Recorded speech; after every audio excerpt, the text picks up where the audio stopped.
When you relapse, you need to come to terms with something. Failure. You need to come to terms with the fact that you are not strong, but weak. If you have any inclination of developing strength, then you need to address the reality that you are presented with. In a world where you have access to food, shelter, and internet, you need to be deeply appreciative of just how easy your existence is and how soft you have become. Think of your ancestors who had to live in constant fear of death and destruction on a daily basis, whether due to war, famine, illness, or poverty.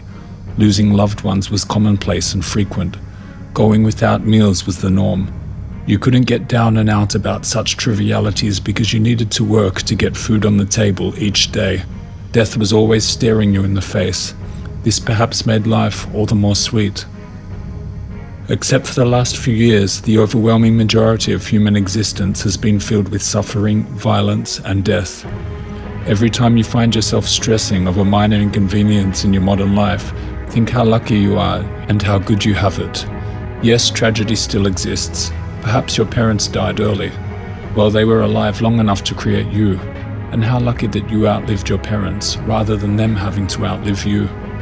Perhaps your child died. This is also part of life, and we must come to terms with the terms of nature. We must deeply appreciate that anyone here could leave us for any reason at any moment. These are the conditions for participating in the game of life. They are the seed of you, and nature has requested that they be returned to the earth early. Life is unfolding exactly as it's supposed to be unfolding, regardless of our feelings. We have to come to terms with pain as it is unavoidable, and then move on. But I digress. Every time you reach for comfort, you are embodying weakness. Every time you bear discomfort for a purpose, you are embodying strength. If the concept of semen retention appeals to you, then at the very least, you have the seeds of strength within you. Whether or not they germinate into power is up to you. Learn to be comfortable with being uncomfortable.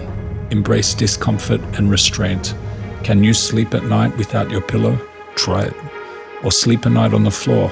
Try it. Test yourself. These simple acts will change you. Prove it to yourself that you are strong. Push through the discomfort. Become accustomed to the bitter taste of discomfort and start to savor its flavor. Develop an appreciation for it. See it as inherently valuable to your life. These kinds of discomfort challenges build strength inside you. It will resonate down to the core of your existence. This kind of strength manifests itself deep inside of you, and people around you subconsciously will feel this strength and discipline of your character.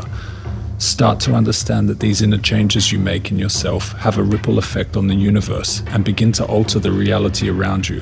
When you decide to embody something different from yesterday, the reality you are living in begins to change to match the frequency of your existence. Vibrations harmonize with each other. This is a science. As Tesla famously said, if you want to find the secrets of the universe, think in terms of energy, frequency, and vibration. Yes, strict conduct of yourself and discipline builds qualities of strength in you that manifest themselves in your character. Can you skip dinner one day of the week? Can you push yourself to do something hard? People who do this have strength. People who can't stand discomfort have weakness. You need to decide what kind of existence you wish to lead. If you can't stop from touching yourself for 7 days, you need to come to terms with the fact that you are extremely weak-minded.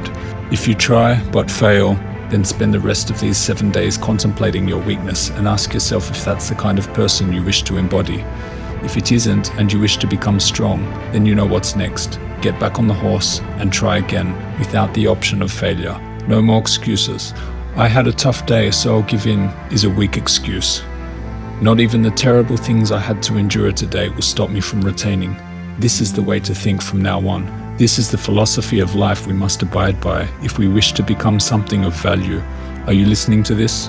Cultivate your strength by cultivating your tolerance for uncomfortable situations. Remember, you either control your mind or it controls you.